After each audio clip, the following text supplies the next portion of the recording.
"You're not a real man anymore," she said while hiding her affair, "stealing my money and planning to take my daughter." She thought I was just a broken vet, until the judge read my military record out loud. I didn't scream. I didn't fight. I exposed them both. Now she's in prison. But wait until you hear what she said in her last phone call. The airport was quiet for a Thursday night. Ethan's boots hit the floor with the steady rhythm of a man who had marched through hell and made it back. No bands. No welcome sign. No family. Just a flickering street lamp outside arrivals and a broken Uber app. By the time he reached his driveway, the lights in the house were off. Strange. Jessica usually left the porch light on when he was away. It had been 7 months. He exhaled, gripped the keys a little tighter and stepped in through the side door. The living room smelled like candles. Lavender. The kind she only lit for relaxation. There were 2 wine glasses on the coffee table, one still full, one with lipstick. His gut tightened. From upstairs, muffled voices. He moved quietly, muscle memory kicking in. Step over the 3rd stair. It creaks. He was not supposed to be back until Friday. Jessica's voice. Clipped. Nervous. Then another man's voice. "Relax. Just play it cool." Ethan's pulse thumped in his ears. Each word felt like a blade pressed deeper. At the top of the stairs, the bedroom door was cracked. Just enough. He saw shadows move. Clothing. Her giggle, half forced. Sheets rustling. Ethan did not need more. He stepped back. He wanted to storm in. Demand answers. But something colder took over. Discipline, observation. He walked down the hall, grabbed his duffel bag, and stepped out.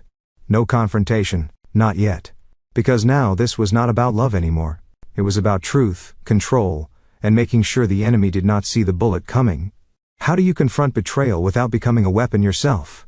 The next morning, Jessica stood in the kitchen acting like everything was fine. She flipped pancakes and asked if Ethan wanted orange juice. Like nothing had happened. He watched her closely. "Who was here last night?" She paused just for a second, then smiled. "Are you serious?" She scoffed. "You come home early without telling me. And now you are interrogating me? Do not make this about you, Ethan."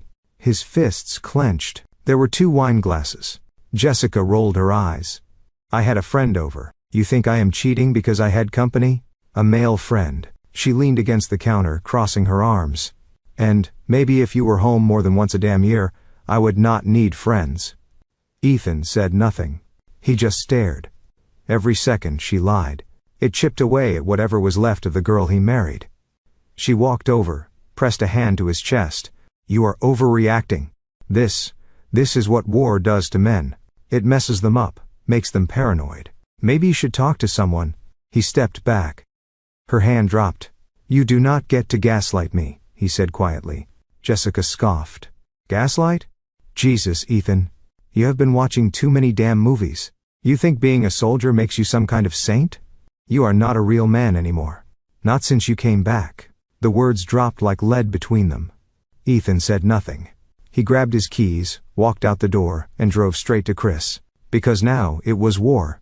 Chris Jordan opened the garage in his tank top and boxers, rubbing sleep from his eyes. "You are early, man." "I need help," Ethan said. An hour later, they sat at Chris's desk looking at a stack of burner phones, hard drives, and USB sticks. Ethan paced like a soldier about to breach a building.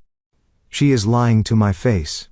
I heard the guy, but she is playing it like I am the one losing my mind." Chris looked him over. "And you are telling me this guy is Brandon Keller?" "I do not know. I just know something is wrong. Everything feels wrong." Chris pulled up Jessica's public social media, vacation pics, brunches. One tagged photo with Brandon captioned, "Working overtime with my favorite boss." Ethan's jaw flexed. Later that night, he sat at the dinner table. Jessica brought over a steak, burnt charcoal black. "Thanks," he muttered. "You like it well done," she said, distracted by her phone. I said medium. She shrugged. "It is not a big deal." That steak sat untouched while Ethan watched her scroll through Instagram, laughing at some meme. She was sitting across from him, but she was not there. Not anymore. That night, while she showered, he searched the laptop she forgot to log out of. One message thread stood out. No names. Just a save number. He suspects. Not yet. Good. We are almost there. He screenshotted it all, sent it to Chris. And in that moment, Ethan made a decision. He was not going to confront her. He was going to bury her with the truth and make sure she felt every ounce of what it meant to betray a soldier. 2 nights later, Chris texted at midnight. Got him. Ethan met him at a gas station off Highway 6. The lot was empty except for a flickering streetlight and a Dodge Charger with tinted windows. Chris passed him a tablet. Security cam footage. This is Brandon Keller, 53 years old, CEO of Keller Dynamics, a mid-tier real estate firm, divorced, known for blurring lines between personal and professional, if you get what I mean. Ethan swiped through the images. One froze him. Brandon, hand on Jessica's lower back, leaving a restaurant. Her smile, wide, glowing. The smile Ethan had not seen since before his last deployment. Another image. Them entering a luxury hotel. Jessica was laughing. She was wearing the necklace Ethan bought her for their anniversary. His grip tightened around the tablet. How long? Chris shrugged. Hard to say, but she has not been discreet. He is cocky. Probably thinks you are a dumb vet. Ethan stared at the dark highway. He is about to find out how wrong he is. Chris raised an eyebrow. What is the plan? Ethan took a breath. No emotion, no chaos. I want him exposed, legally ruined, professionally humiliated, and I want her to watch it all burn. Chris nodded slowly. Cold War. I can work with that. Back at home, Jessica was asleep. Ethan stood at the doorway for a long time, just watching her. She looked peaceful, innocent, but he knew now she was a weapon in disguise, and she had already fired the first shot. The difference was, Ethan knew how to finish wars. The next morning felt like a stage. Jessica played the doting wife, making French toast, humming along to music. Lily sat at the table, giggling with syrup on her cheeks. Ethan played along. But every word, every glance from Jessica felt like a lie wrapped in sugar. Later, as Ethan packed a bag for the gym, Jessica appeared in the doorway, arms crossed. You are acting weird, she said. Is something wrong? Ethan zipped the bag without looking up.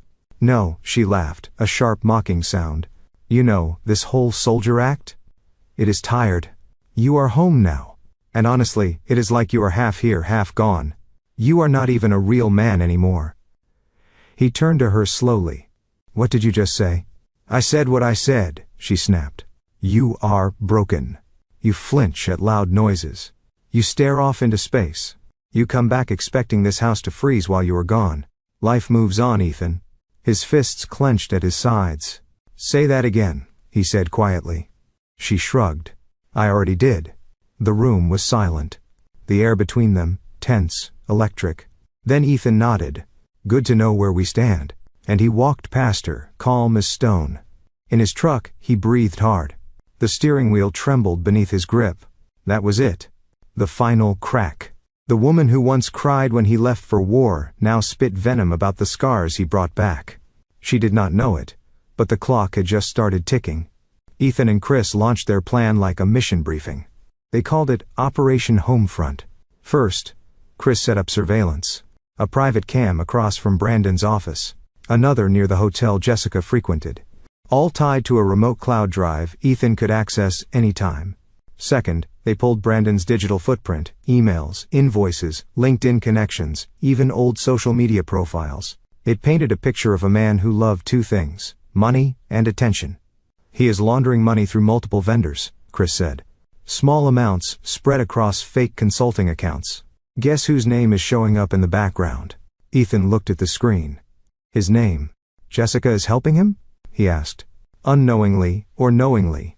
Either way, they are dirty. And if we time this right, you will not just win. You will bury them both. At home, Ethan played the role. Calm, present, a little quiet, but nothing alarming. Jessica thought he had accepted her mood swings, her distance. She had no idea every smile he gave was baked. That night, he watched live footage on his phone. Jessica stepped into Brandon's office. Closed the door. Curtains drawn. Ethan's pulse did not race. He just saved the video and labeled it. Affair confirmed. Now it was time to hit them where it hurt. Not with a fist, with truth, evidence, and the public humiliation they both thought they were too clever to deserve. The war had begun, and Ethan was not coming for revenge. He was coming for justice. Ethan waited until Jessica left to meet a friend from work before opening her laptop again. He had memorized her password the week before, Lily's birthday, followed by JK. The irony cut deep. Inside her email, most things looked ordinary. But when he searched by Brandon Keller's full name, results popped up that she had deleted. Almost. He dug deeper, checking the trash folder. There it was. Hotel is booked. Same suite. He suspects anything? No. He is just tired. Clueless as usual. Ethan stared at the screen. His heart did not pound this time. No adrenaline. Just a low burn behind his eyes. More messages followed. Payments to Brandon's business. Jessica approving wire transfers. Some were even signed off under Ethan's joint account authority. His name. His liability. He copied everything. PDF exports, screenshots. Then backed it all up to a secure drive. That night, Jessica returned home humming. Her makeup was still fresh. The same perfume she used to wear for their anniversaries clung to her like mockery. "How was your meeting?" Ethan asked without looking up from the couch. She froze for a second. "Fine. Just grabbed drinks. Work talk." He nodded, eyes on the muted TV. Glad it was productive. She smiled, relieved by his calm. But Ethan saw it now. Every smile was a mask. Every excuse a tactic. He watched her disappear upstairs, walking like she had already won. But the next move was his, and she was walking straight into checkmate. It started with a letter from the bank. "Dear Mr. Marshall, your overdraft protection has been activated due to a recent transfer of $14,500. Ethan read it 3 times before picking up the phone. "Sir, your account has had several transfers over the past 90 days, the rep explained. Most of them authorized online. Here, I can read a few out. By the time the call ended, Ethan had a spreadsheet of transfers totaling over $42,000, all to vague vendors. Consulting services, strategic advisors, marketing fees, every dollar moved with Jessica's login. She had not just betrayed him. She had used him as a financial mule, as a camouflage for Brandon's laundering. Ethan brought the info to Chris the same night. They spread the printouts across his garage table. "This is enough to start legal fire," Chris said. "You ready to burn them?" "Not yet," Ethan replied. "I want her to feel safe, untouchable. Let her think she is smart. And then, we rip the rug." Chris smiled grimly. "Damn, you really were trained for psychological ops." Ethan stared at the column of numbers. Cold. Quiet. "I just want the truth to hit her like a bullet." That night at dinner, Jessica acted sweet again. She brought him a beer, touched his shoulder. "You know, maybe we should take a trip," she said. "Reconnect." Like before, Ethan looked up, met her eyes. "That sounds perfect," he said. She smiled, fully unaware. Ethan had never needed many people. But in war you learn who you can bleed beside, and who disappears when the bullets start. Chris was solid, but he was just one man. So Ethan made a call to someone he had not spoken to in 5 years. "Derek," he said, as the voice picked up. "I need eyes." "Quiet once." "Thought you were dead," Derek replied. "What happened?" "Not dead. Just buried under lies." Derek exhaled. "Tell me where and when." The next day, the 3 of them met at a range outside Houston. It was private. No cameras, just dust, targets, and silence. Ethan explained everything. The affair, the money, the manipulation. Derek, always the quiet one, said nothing until the end. "You want this cleaned legally or messy?" "Clean," Ethan said. "But I want her reputation burned to the ground when we are done." Derek nodded. "Then we make her the architect of her own collapse." Back home, Ethan found Jessica watching a documentary on war veterans. "Oh look," she said, patting the couch. "Something for you." He sat beside her, watched how she pretended to care, watched how she talked like the wounds of war were something cute to point at. He forced a smile. "This one ends badly." Jessica leaned her head on his shoulder. "I know," she whispered. "But you are strong." He looked straight ahead. Yes, he was strong. And he had brothers watching every angle. This was not a broken marriage. It was a battlefield. And she just brought a knife to a sniper fight. 2 weeks. That is how long Ethan played the perfect husband. He cooked dinner twice, sat through Jessica's rants about her office drama, even let her convince him to go out for drinks just to feel normal again. Every moment was calculated, every smile a mask. Behind the curtain, Chris and Derek were building a case like a tactical assault. They planted a GPS tracker on Jessica's car, coated with enough anti-signal tamper to make it look like a manufacturing glitch. They installed voice capture in the kitchen's overhead vent. Jessica loved to talk after wine. "Brandon said he would take care of the rest," she said one night. "He said once the money clears, we can start over, without the pity party husband." Ethan listened from the garage, jaw locked, hands shaking, not with rage but focus. Chris labeled that file "Start Over." By the end of the week they had hotel timestamps, audio logs, financial records showing fraudulent vendor payments in Ethan's name, 2 separate recorded phone calls between Jessica and Brandon planning how to manipulate the divorce for custody leverage. Chris looked over the folder and whistled. "We are sitting on a bong," Derek added. "But you dropped this all at once. It looks like revenge. We need to feed it piece by piece. Let her lie under oath. Then we show she perjured herself." Ethan nodded. "So we wait." He returned home that night to find Jessica watching TV with Lily. Ethan sat down beside them. "You seem happy," Jessica said, glancing sideways. "I am," he replied without blinking. "Everything's coming together." It started with a phone call from Jessica's lawyer. "Your wife has filed for divorce," he told Ethan flatly. "She's seeking full custody and exclusive ownership of your joint assets, including the house." Ethan did not flinch. "She's claiming emotional instability due to military trauma," the lawyer continued. "There's an affidavit from a psychologist you never met." Ethan laughed once. "Of course, there is." They scheduled the first hearing 2 weeks out. Jessica played it cool. She packed a few things. Told Lily it was just a little break.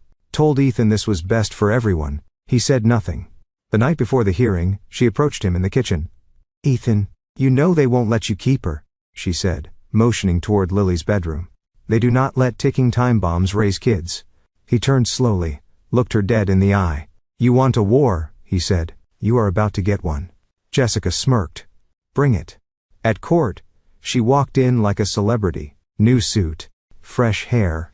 Her lawyer grinning like this was a done deal. Ethan walked in calm, quiet, holding a plain folder. When her lawyer painted him as unstable, withdrawn, and emotionally volatile, Ethan said nothing. He let them talk. Then he passed the judge's folder. Inside, timestamps, financial statements, GPS logs, clean, organized, all tied back to Jessica's phone and her activity. Jessica's face barely moved, but her eyes, they flickered. The judge looked over it, then glanced at her. "We'll reconvene tomorrow. And Mrs. Marshall, I advise you not to dispose of any electronic devices in the meantime." Outside the courtroom, Jessica hissed at Ethan. "You had someone following me?" "No," he replied. "I had someone watching you." Jessica escalated fast. By the next hearing, she had painted Ethan as violent. She submitted photos, fake bruises, dated inconsistently. Her lawyer referenced old texts where Ethan apologized for being distant, twisted context, fabricated threat. Ethan stayed still through it all, but his lawyer stood. "Your Honor, may I present evidence that refutes Mrs. Marshall's claim entirely?" They played audio. Jessica laughing about how the bruise makeup looked almost too real. The courtroom was dead silent. Ethan never looked at her. That afternoon, Jessica's lawyer pulled her aside and whispered furiously. She looked back toward Ethan with a different kind of panic now. Control was slipping. Later that evening, Jessica returned to the house unexpectedly. She walked in like she still lived there, grabbed a bottle of wine from the fridge, and just stared at him across the kitchen. "You are not supposed to be good at this," she muttered. Ethan leaned against the counter. "You thought I was just the guy who took bullets. You forgot I learned how to plan wars." She poured herself a glass. No words, just that vacant look, the kind you get when the mirror shows you who you really are. "You still think you are going to win?" she asked. "No," Ethan said. "I am not trying to win. I am just making sure you lose the right way." That night, he tucked Lily into bed. She asked if Mommy was staying. "No," he said gently. "She has things to figure out, like puzzles." He smiled softly. "Yeah, but this one might take her a long time." And outside the room, Jessica stood in the hallway listening, silent, afraid. For the first time, it was Chris's idea. "Kids' toys," he said. "Best place to hide surveillance. No one ever suspects the bear." Ethan took Lily's old stuffed bear, one that had not left the shelf in months, and carefully fitted a microcam just beneath the bow tie. Motion activated. Crystal clear audio. 2 days later, Jessica showed up at the house again, unannounced. She played her role well, friendly, cooperative, even flirtatious. Claimed she wanted to co-parent peacefully. But that afternoon, after Ethan stepped out to pick up groceries, she made a call from the kitchen. The bear recorded everything. No. He has no clue, the lawyer said.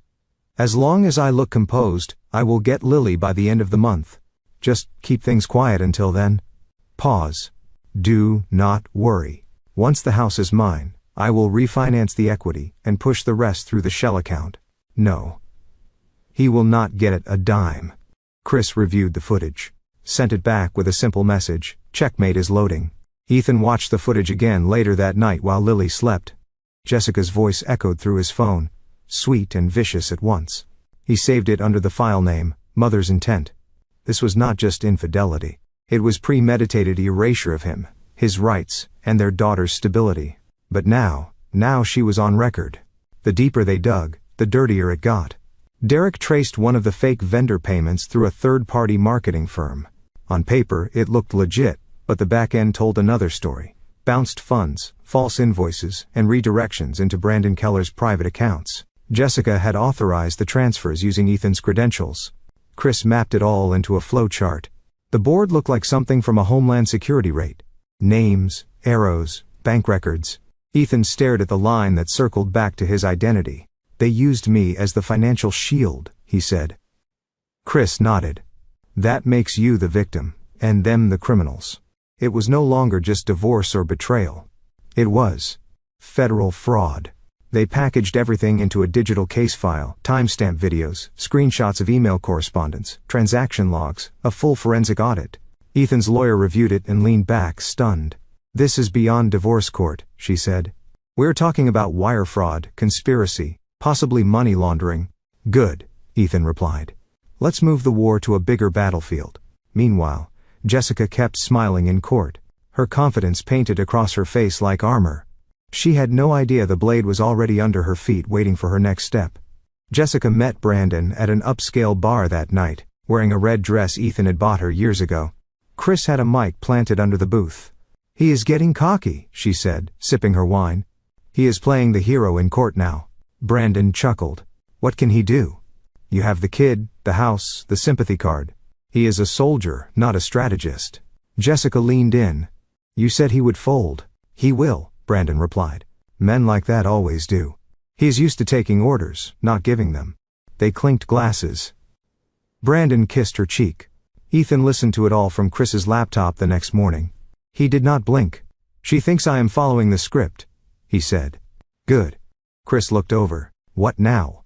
Ethan stood up, voice steady. Now we cut the brakes, and let the truth roll downhill. Ethan entered the courtroom like it was a war zone. Clean shave, pressed suit, calm eyes. Jessica sat across from him, looking flawless as always. She whispered something to her lawyer, then glanced back with a soft, smug smile. They were trying to win with optics. Ethan was coming in with evidence. The judge opened proceedings. Jessica's lawyer painted a picture of a struggling veteran, mentally unstable, emotionally distant, and unfit to raise a child alone. Then came their surprise. A fabricated psychologist letter full of terms like aggression, emotional detachment, and combat-induced paranoia. Ethan had never met this therapist. When Ethan's lawyer rose, she held nothing back. We have obtained recordings, audio and video of Mrs. Marshall openly discussing manipulation of this court, falsifying emotional claims, and collaborating in potential financial misconduct. Your Honor, with your permission, we would like to submit these as evidence. Jessica's lawyer objected immediately. Your Honor, those recordings were made without consent and may violate privacy laws. The judge frowned. I will review the materials in chambers. For now, none of it is admitted. Ethan did not react. But inside, he felt the wall slam shut. Outside the courtroom, Jessica strutted past him, victorious for now. She leaned in close. All that sneaky work, and the judge will not even look at it. Maybe next time bring a real strategy. Oh, wait. My bad. You were just the trigger guy. Ethan said nothing. But Chris was already 2 steps ahead. They blocked the footage, Ethan said later that night. They know we are right. Good, Chris replied. Let them think that. Next move is not about footage. It is about exposing her from the inside. Ethan sat in Lily's room after dinner. The little pink lamp still glowed next to the bed, casting soft shadows on the walls. Her drawings were still taped above the dresser. Crayons, stick figures, bright skies with crooked suns. But the room felt wrong now. Hollow, like someone had stolen the air from it. He picked up a storybook from the shelf. The Brave Bear. Her favorite. He remembered reading it to her over the phone from Iraq. She had been 3, barely speaking in full sentences, but she laughed every time he made the bears growl. That memory burned deeper than combat. He sat on the edge of her bed, flipping through the pages without seeing them. Jessica had tried to make him look like a ghost in his daughter's life. But she had no idea how hard he had fought to come home each time. No idea how many nights he stayed alive just for Lily's bedtime call. A soft knock broke the silence. It was Derek. "Surveillance came through," he said, holding out a USB. "This is the final nail."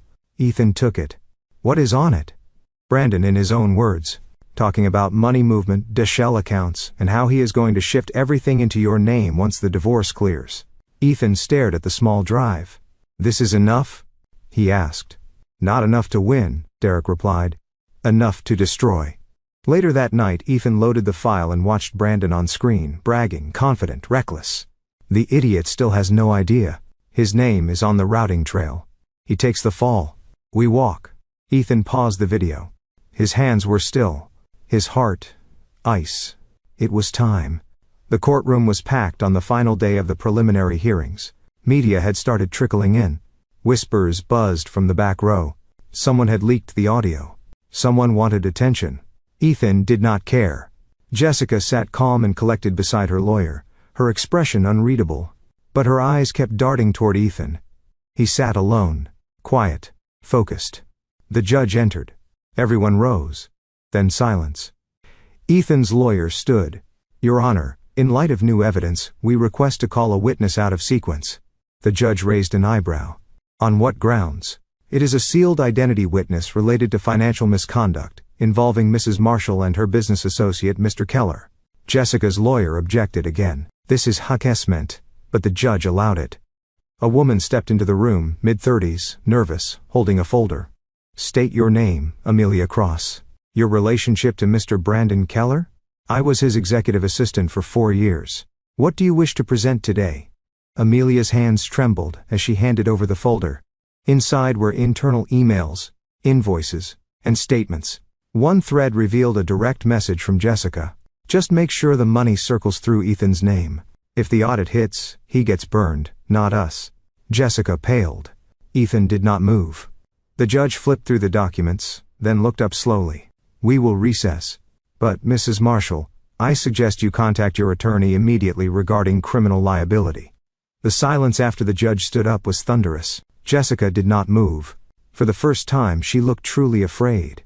Not for her marriage, not for her reputation, but for her freedom. Jessica sat alone on the courtroom bench, her arms crossed tightly, lips pressed into a thin line. Her lawyer whispered beside her, frantic and low, but she was no longer listening. Ethan stayed seated at the table, calm, watching, waiting. Then the judge returned from recess.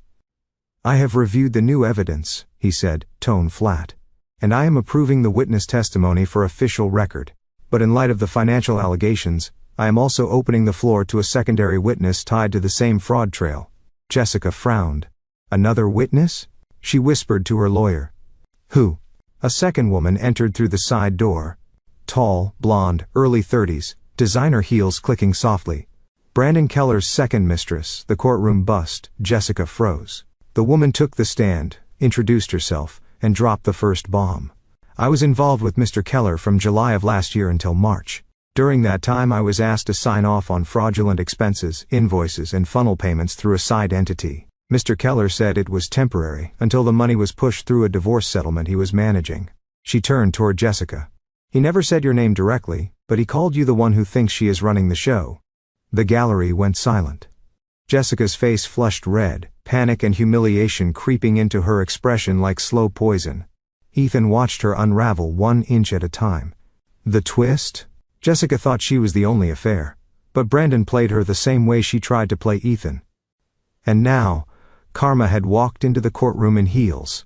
That night, Jessica sat on the edge of her bed in a hotel room she had checked into alone. Her hands shook as she poured wine, spilling it onto the comforter. She cursed under her breath and threw the glass across the room. It shattered. Brandon was not answering her calls. Not one. His social media had been scrubbed clean, accounts locked down, photos gone. And her lawyer? Useless now. Talking about damage control. Talking about negotiating a plea before any charges stuck. Jessica stared at her reflection in the hotel mirror. Her perfect life, curated, controlled, rehearsed, was collapsing. All because of one man she thought was too emotionally broken to fight back. Meanwhile, Ethan stood outside his truck back home, looking up at the sky. Stars dimmed by Houston's haze. Lily was asleep in her room, safe. That was all he cared about now. Chris called. "She is spiraling," he said. "They are pulling her accounts apart. IRS is sniffing around Keller's shell company." Ethan took a breath. "And the media? It is starting to catch wind. That witness? She sold her side to a journalist already." Ethan stared at his front porch. "I am not doing this for revenge," he said. "I am doing this to make sure she never gets to rewrite what she did." Chris paused. "She will not. Not after this." Inside, Jessica lit a cigarette for the first time in years. Her hands trembled too much to hold it steady. The woman who thought she could script every outcome had forgotten how real consequences feel. 3 days later, Ethan walked into court wearing his army dress blues. The medals on his chest glinted under the fluorescence. The Bronze Star. The Purple Heart. His deployment pins. The silence that followed him was not just out of respect, it was recognition. Even Jessica's lawyer looked up from his papers and cleared his throat. Ethan stood before the judge without emotion. No grand speeches. No bitterness. Just presence. The judge looked over the bench slowly. "Mr. Marshall, for the record, please state your service history."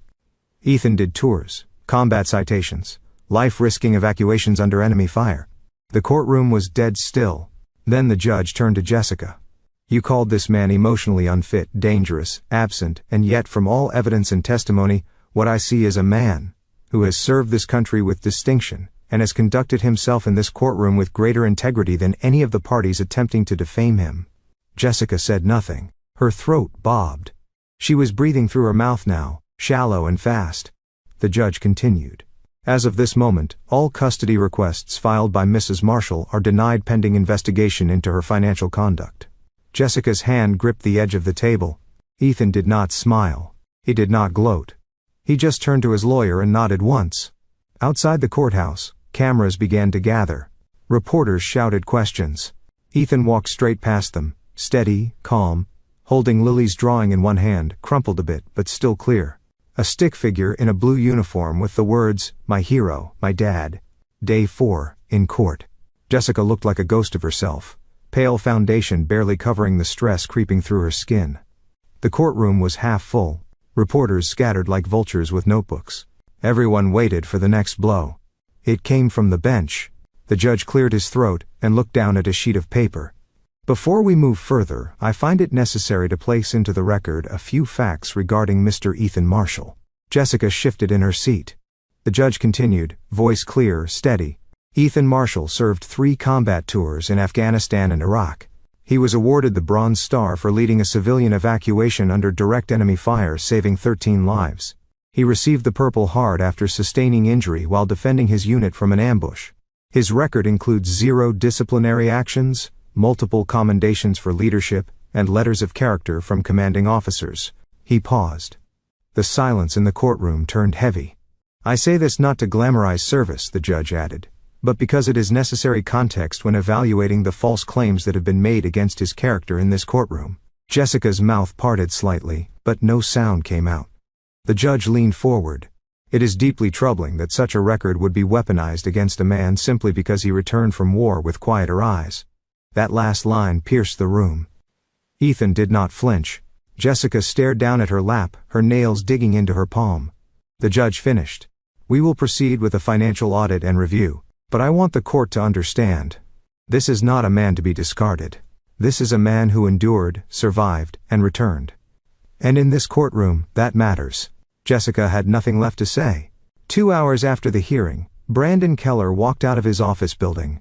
Phone in one hand, sunglasses on, jacket slung over his shoulder. 2 unmarked vehicles rolled up behind him. He barely turned his head before a man in a black windbreaker stepped forward. "Brandon Keller?" the agent asked.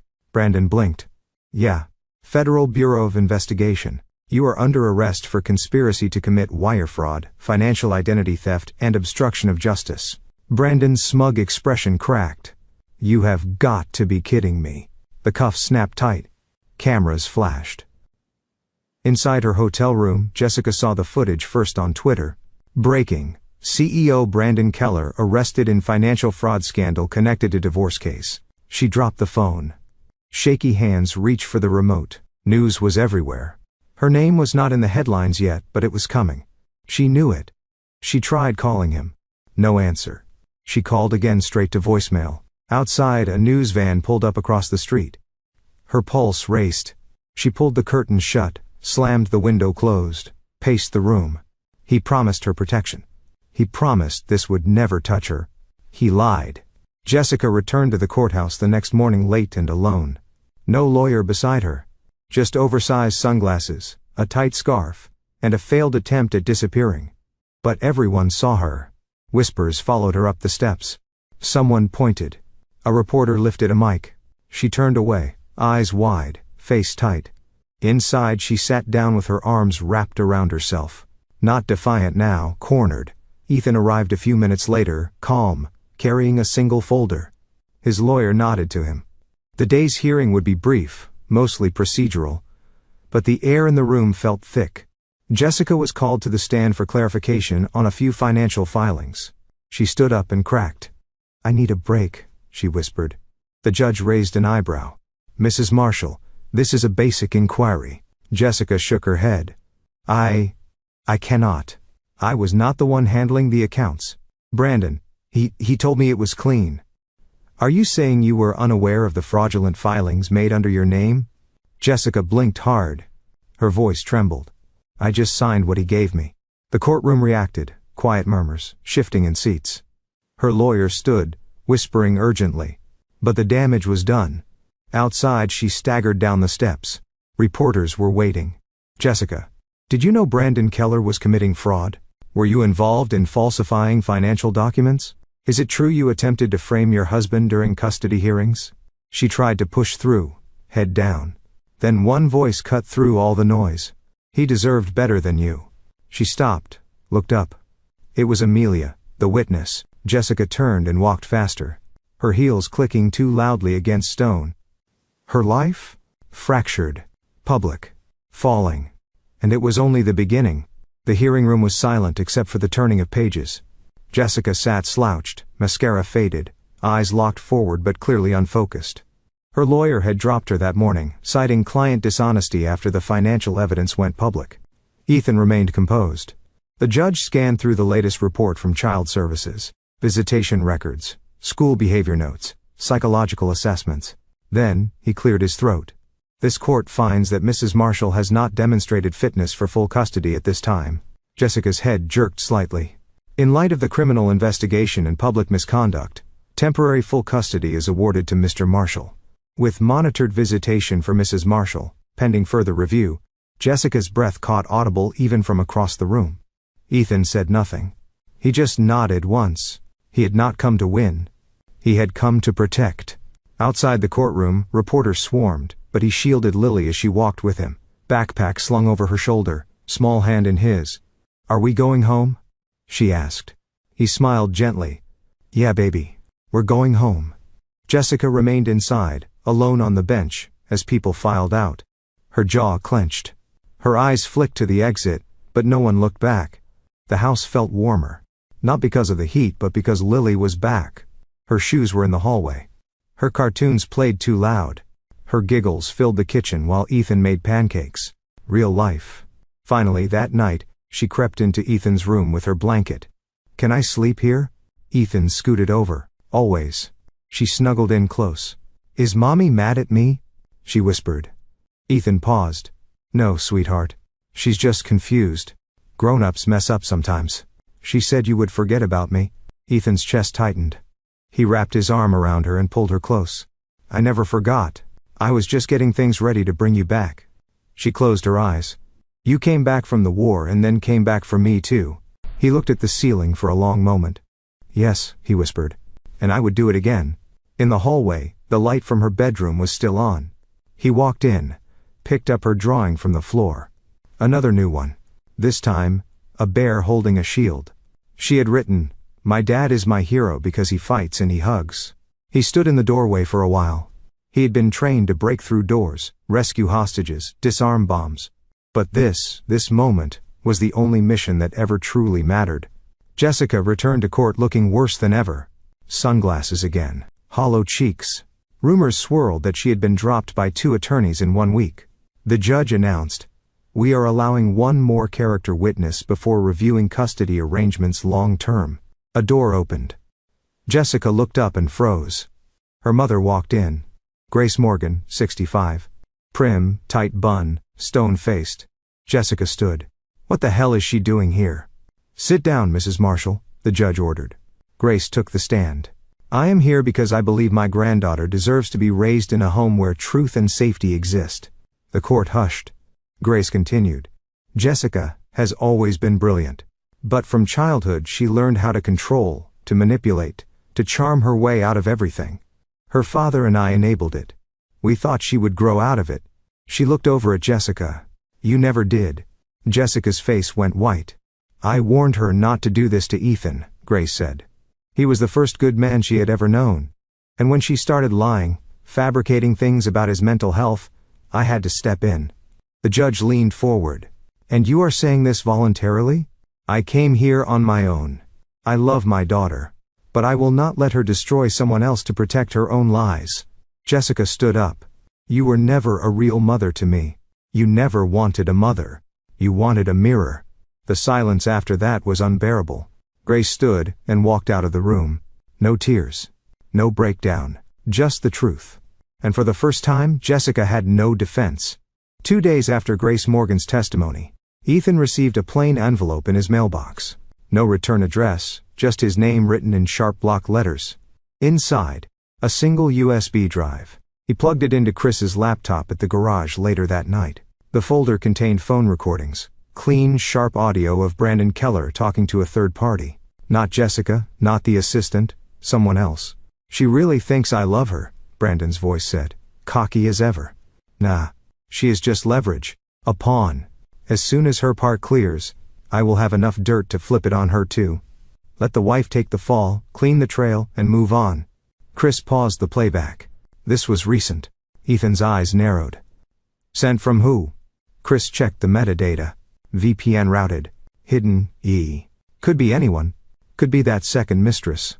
Could be someone inside Keller's company. Or someone with a conscience, Ethan muttered. This was not just leverage now. It was evidence of intent. Brandon never cared about Jessica. She was just a temporary shield. Another pawn to place between him and a prison sentence. "She thought she was building a new life," Ethan said coldly. "But she was building a grave. And now, he had the shovel." The wind was close. Custody, truth, public favor, all tilting toward Ethan. But it did not feel like a victory. At night, while Lily slept and the house was quiet, Ethan stood alone in the kitchen, coffee untouched, head down. He thought of how it all started. Love, sacrifice. The nights he called home from war zones just to hear Jessica's voice. She had not always been like this. Or maybe she had. Maybe war did not change him. Maybe it just stripped everything down until only truth remained. Chris arrived later that night, sensing the weight in the air. "You good?" he asked. Ethan shrugged. "It feels like I won. But I feel nothing." "That is because you did not want to destroy her. You just wanted her to stop destroying you." Ethan nodded slowly. "I never set out to ruin her," he said. "I just needed the truth to speak louder than her lies." Chris put a hand on his shoulder. "It is speaking loud and clear." But deep down, Ethan knew the fight was not over. People like Jessica do not collapse easily. They claw. And he could feel the storm building again. News vans now lined the sidewalk outside the courthouse. A local Houston station had picked up the scandal, and the rest followed quickly. Headlines: decorated veteran dragged into fraud scheme by wife and CEO. Hero father wins temporary custody amid scandal. Public turns on corporate power couple, Jessica, tried to control the narrative. released a statement through a PR firm denying everything, blamed Brandon, claimed she was misled and manipulated, but the public had already chosen a side. Ethan stepped out of court that morning with Lily's hand in his. A reporter called out, "Mr. Marshall, do you feel vindicated?" He paused, looked down at his daughter. "I feel like I have a lot more work to do. But today she's safe, and that matters." Inside, Jessica watched the clip from her hotel room TV. Alone, another alert hit her phone. Brandon had been denied bail. A knock came at her door. She opened it to find Derek standing there, casual, composed. "What do you want?" she snapped. He handed her a folder. Inside, a settlement agreement. "We are giving you one last option," he said.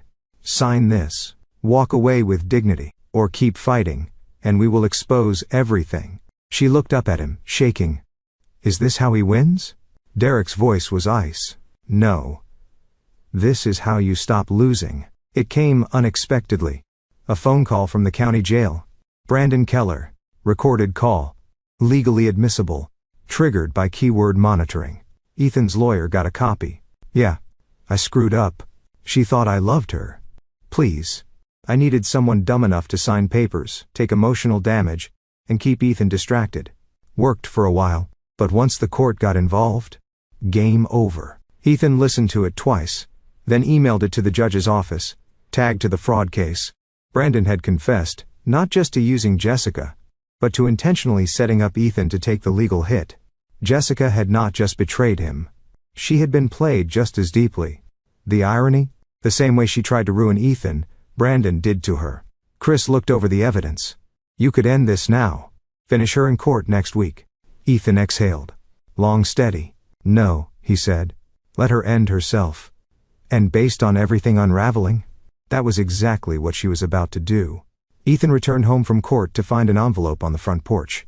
No stamp, no name, just taped to the door. He opened it at the kitchen table. Careful, cautious. Inside was a handwritten letter. Jessica's handwriting. Neat, looping, fake emotion bleeding through every line. "I never meant for things to go this far. I was scared. I felt abandoned. You were always so quiet, so distant. I needed something real, and I made a mistake. No confession. No ownership. Just blame coated in guilt-flavored frosting. I hope one day you can forgive me. Not for me, but for Lily." Ethan crumpled the letter mid-read and dropped it in the trash.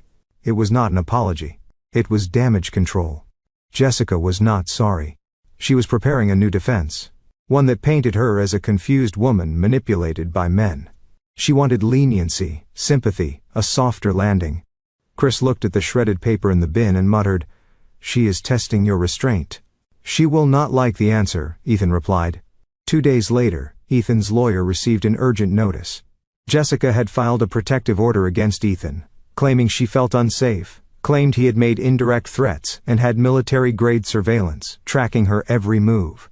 The court rejected the motion. There was no evidence, no pattern, no police reports, nothing real. But it was a move designed to stall the fraud investigation. To buy time, Ethan met Chris and Derek that night in the garage. "She is not just trying to defend herself," Chris said. "She is trying to turn this into a PTSD case again. She is going to play the trauma card." Ethan laughed bitterly. "I never asked for sympathy," he said. "She weaponized what I survived." Derek added, "And when that fails, she is going to go nuclear." Jessica, meanwhile, sat in her hotel room with a glass of wine and a burner phone. She dialed a number. A voice answered. Male. Stern. "I need it gone," she whispered. "All of it. The records, the accounts, anything with my name on it." The voice replied. "Expensive." "I do not care," she said, and she hung up. Sunday came quiet. Lily helped Ethan make pancakes. They danced in the living room to old 80s music, barefoot and smiling. For a moment, it felt like peace had arrived. No lawyers, no cameras, no tension. But Ethan's instincts, sharpened by years in the field, would not let him relax. He knew what calm like this meant. A final strike was coming. Later that afternoon, he sat alone on the porch while Lily napped inside. Chris pulled up in his truck, holding his phone. "You are going to want to see this," he said. On the screen was a financial report. The funds from Keller's company, $18, $0, had just been rerouted through a closed account tied to Jessica. She was cleaning the paper trail, erasing herself from the system. Fast. She is prepping to disappear, Chris said. Or blow the whole thing up. Ethan stood, looking out at the yard. She has nothing left to lose, he said. That makes her the most dangerous kind of person. Monday morning, the Keller Dynamics office building was surrounded by yellow tape and flashing lights. Fire trucks, police cars, hazmat vans. The building had been set on fire just before dawn. Sprinklers had stopped it from burning to the ground, but the damage was significant. Records destroyed. Documents gone. Surveillance footage? Pulled. Jessica was seen entering the building just 30 minutes before the blaze triggered alarms. By noon, her face was all over the news. Suspect identified in Keller office arson, Jessica Morgan Marshall. Ethan watched the broadcast from Chris's garage. She actually did it, Chris whispered. She burned it all. Ethan nodded slowly. She thought if she destroyed the evidence, she could rewrite the story again. But now it is federal, Derek added. She is done. Not just divorced, not just exposed, criminally charged. But Ethan knew something others did not.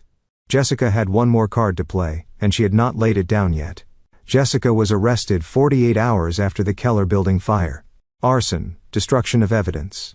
Tampering with an ongoing federal investigation. She looked dazed as she was escorted out of her hotel in handcuffs, still in a silk robe and sandals. Her hair was tangled, her eyes empty.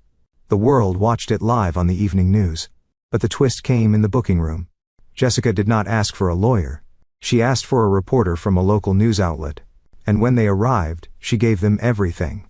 I was manipulated by Brandon Keller and abandoned by my husband, who has spun this story to make himself look like a hero. He staged this. All of it. He was never the victim. The video aired just before midnight. Jessica was on camera, calm but visibly worn. She looked into the lens like she had been preparing for this moment. She claimed Ethan had used military influence to hack her, intimidate witnesses, and control the narrative. It spread fast, faster than truth. The internet split in half. Some called her a liar trying to play victim again. Others questioned everything. And for a moment, the tide wavered. Ethan watched it on Chris's phone. She's playing martyr now? Chris muttered. She's not playing, Ethan replied. She's desperate enough to believe it. But Ethan was not worried because Jessica just gave him the final permission he needed. Total exposure. No holding back. The next morning, the federal indictment dropped. Jessica Marshall. 3 counts of conspiracy to commit fraud. 1 count of attempted financial identity theft. 1 count of arson. 2 counts of obstruction of justice. Her bail was denied. She was officially listed as a flight risk. Ethan sat with his attorney, watching the press conference. The lead prosecutor was clear. Mrs. Marshall attempted to destroy evidence and shift public narrative through manipulative tactics. But we have timestamps, digital forensics, and a confession from her co-conspirator under oath. The evidence is overwhelming. The prosecutor paused. We also want to acknowledge Mr. Ethan Marshall, a decorated Army veteran who endured character attacks and resisted retaliation. Without his integrity, this case may have gone a very different way. Ethan did not smile. He did not celebrate. He simply nodded. Lily sat beside him, drawing in her notebook. A sun, a house, a bear in a cape. He looked at it quietly. She said, "This one is you. You're saving the house." He nodded again, softer this time. "Yeah, baby. I guess I am." That night, Ethan wrote a letter. Not to the court, not to Jessica. To Lily. A letter for her to read when she turned 18. He wrote about war, not with guns, but inside homes. About strength that comes not from fighting, but from knowing when not to. About betrayal, and staying rooted in truth, even when people try to drown you in lies. One day, you'll ask what happened to your mother. And when you do, I won't lie. I'll tell you she made choices that hurt people. But I'll also tell you she loved you because that's the truth too. He ended the letter with a simple line. You were always my reason. Always. No matter what she did. He folded it carefully, and sealed it in a box marked Lily for later. Then he sat in the hallway outside her room, just listening to her sleep. Not guarding, just being there. Because finally, there was peace. 6 weeks later, the courtroom was full. Media, observers, lawyers. Jessica entered in a beige prison jumpsuit, wrists chained. No makeup. No game face. just a woman stripped of every illusion she had ever worn. Ethan sat in the gallery, calm, steady, watching. The judge read the charges. Then the sentence, 15 years. No parole until 7. Jessica blinked, but showed no emotion. Her eyes swept the room, avoided Ethan, landed briefly on a photo of Lily on the prosecution table. Her shoulders slumped. She had lost everything. Her career, her child, her identity, all because she tried to rewrite the truth. As the bailiff moved her toward the exit, she looked once, just once, at Ethan. He looked back, not with hate, not with revenge, just clarity. Because it was never about breaking her. It was about setting himself free. The sun poured through the kitchen window, catching dust in the air like glitter. The house was finally quiet. Not empty, just peaceful. Ethan stood at the stove flipping pancakes. The scent of cinnamon filled the air. Lily sat at the table, coloring a page with bright pinks and blues. "You want chocolate chips in these?" he asked. "Extra," she grinned. He smiled. Simple things. Normal things. She handed him a piece of folded paper while he plaited the first stack. "I made you something." He wiped his hands, unfolded it carefully. A crayon drawing, him in uniform, a heart on his chest, Lily standing beside him with a giant smile. Underneath it she had written in her careful big letters, "I'm proud of you, Dad." Ethan stared at the words. They hit harder than any courtroom victory, any legal win. This was the real verdict. "You are the bravest person I know," she added, mouthful of pancake. "Even when you were scared." He looked at her, voice low. "I was scared. But you made me strong." She nodded like she already knew. He walked over and kissed the top of her head. "Thank you for trusting me." Even when it got messy, she looked up. "Heroes get messy too. You still win in the end." He laughed through the lump in his throat. Yeah, they were still standing. And that meant they had already won. A month later, Ethan stood in front of a community center, adjusting the collar on a simple black t-shirt. A small logo sat over his heart. Homefront rebuilt. Inside, a group of veterans, men and women, sat in folding chairs, scattered between coffee and quiet glances. Ethan walked to the front. No podium, just his voice. "I spent a long time thinking strength meant silence," he said. "That talking about pain meant weakness. I was wrong." The room leaned in. "I was lied to, manipulated, dragged through court, and nearly erased from my daughter's life. But what hurt more was how long I believed I had to go through it alone." He paused. Someone in the back nodded slowly. "That ends here. For all of us." Applause broke out. Not loud, but real. Afterward, one young vet approached him. "That story, that was yours." Ethan nodded. "I almost walked away from everything," the man said. "But, I don't know. Hearing it, you being here, it made me stay." Ethan placed a hand on his shoulder. "Then it was worth it." Outside, Chris leaned against the truck, watching. "You're building something good here," he said. Ethan looked back at the center, then up at the sky. "I think it's time we stop surviving and start living." The house looked the same from the outside. White porch, green shutters, same oak tree stretching over the driveway. But inside, everything had changed. The bedroom was repainted, warm gray. Jessica's photos were gone. In their place, Lily's framed drawings. Color, light, presence. The kitchen had new chairs. Ethan built them himself. A matching set for two. In the hallway, the old family portrait had been replaced by a new one, Ethan and Lily, at a fall festival. Her face painted like a tiger. Him smiling, real and unguarded. He stood in the doorway of her room that night, watching her sleep. No monsters in the closet anymore. Just stuffed animals, soft blankets, and peace. He went back downstairs, grabbed a beer from the fridge, and stepped out onto the porch. The wind was light. The stars clear. This was not the life he imagined. It was better. It was earned. And for the first time in years, Ethan Marshall felt like a man living in his own home, not fighting for a piece of it. The call came late. Ethan was in the garage, sanding down a piece of old cedar for Lily's new bookshelf. His phone buzzed once.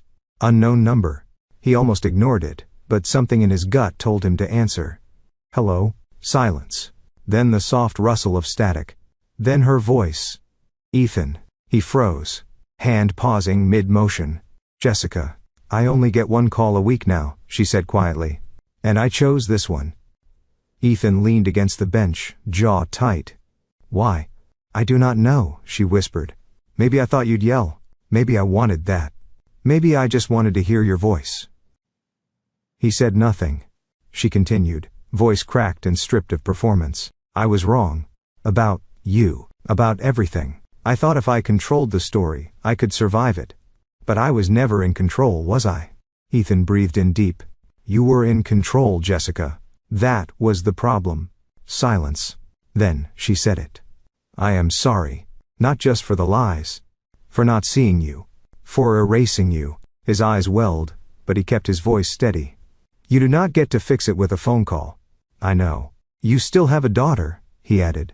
If you really mean any of this, start there. Start by being honest with her one day. I will, she said. I promise. The call ended. Ethan stood there, still. Not angry, not broken, just done. Some wounds heal loud with tears, fights, fireworks. Others heal in silence. Ethan's healing came in early mornings and routine. Packing Lily's lunch, teaching her to ride a bike, falling asleep on the couch during movie nights, smiling when she laughed. Peace, he realized, was not a destination. It was a choice, a decision. Every damn day, he still had scars, triggers, nights where dreams turned to noise. But those no longer owned him. One afternoon, as they raked leaves in the front yard, Lily looked up suddenly. Do you think people can change? Ethan glanced at her, thoughtful. I think they can try, he said. But not everyone does. She nodded, like that made perfect sense. Then she pointed at the clouds. That one looks like a sword. He laughed. Yeah, I see it. She smiled. And for the first time since all this began, Ethan felt something deeper than survival. He felt peace. Not quiet, not perfect, but real. Final custody hearing. Ethan wore a simple navy shirt. No uniform, no medals. He did not need them anymore. Jessica appeared remotely from prison. Her eyes tired, but her voice even. I give up all parental rights, she said to the court. No fight. I just want her safe. The judge looked at Ethan. You've done everything right, Mr. Marshall. Lily is lucky to have you. Ethan nodded once. No. I'm lucky to have her. Outside the courthouse, reporters gathered one last time. But Ethan did not stop for questions. He picked up Lily from school. They went for ice cream. As they sat on a park bench, the sun dipping behind the trees, she leaned against him. Are you okay now? She asked.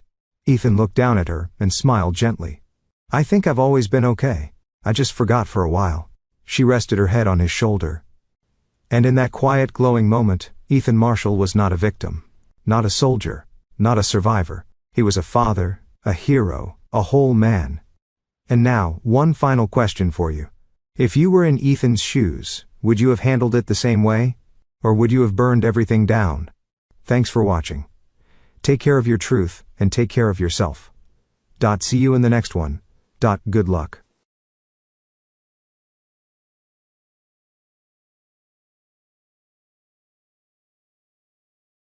After listening to today's story, perhaps it has raised some new questions in your mind, or maybe it has brought back some old memories.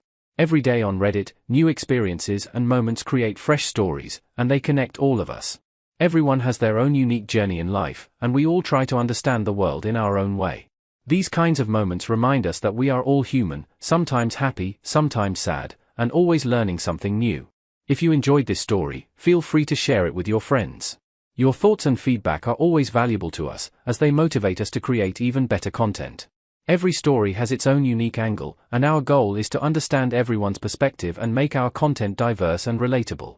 Stories like these help us realize that life's journey is different for everyone, and by hearing other stories, we learn something new. You can also share your own stories with us.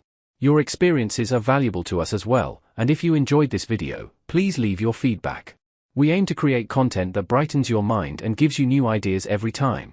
If you've already seen this video before, your feedback is still important. With every piece of feedback, we can improve our content and bring a new perspective to our viewers. Today, what we saw was just a small part of the many stories shared on Reddit and across the world. It's a reminder of how we all try to understand life by sharing our experiences with each other. This video was only an example of how we try to connect with others through storytelling, learning about different sides of life. We hope to continue sharing such stories that help us all learn and grow together. Thank you for your time, and don't forget to keep an eye out for more stories coming soon. If you haven't already, please like and follow for more amazing content. Your support keeps us going, and we will strive to bring you more thought-provoking and heartwarming stories. Until next time, take care and stay curious. Asterisk.